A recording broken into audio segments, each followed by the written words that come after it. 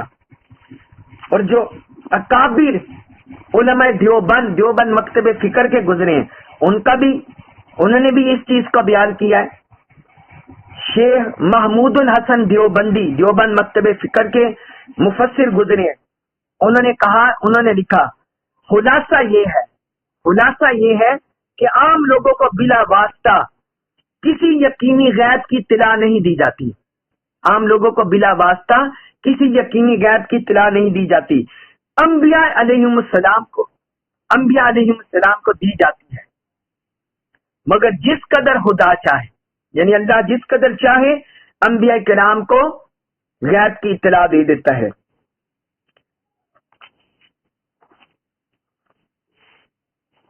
پھر مولانا اشرف علی تھانوی، یہ بھی دیوبند مکتب فکر کے بڑے عالم مفسر گزرے ہیں، انہوں نے لکھا، وہ کہتے ہیں اور اس طرح سے کسی کو شبہ نہ ہو کہ جو علم غیب خصائص باری تعالیٰ سے ہے، جو علم غیب اللہ تعالیٰ کے خصائص میں سے ہے، اس میں رسول کی شرکت ہو گئی، رسول اس میں شریک ہے، کیونکہ حواس باری تعالیٰ سے دو امر ہیں، حواس باری تعالیٰ سے دو امر ہیں، اس علم کا ذاتی ہونا اور اس علم کا محیط ہونا۔ اللہ تعالیٰ کا علم ذاتی ہوتا ہے اور محیط ہوتا ہے، یہاں ذاتی اس لیے نہیں ہے کہ وہی سے ہے، اور محیط اس لیے نہیں کہ بعض امور خاص مراد ہے، یعنی جیسا جیسا ضرورت انبیاء رسول کو تھی، جیسا جیسا ان کا مقام، ویسے ویسے اللہ پاک نے انہیں علم غیب پر مطلع کیا۔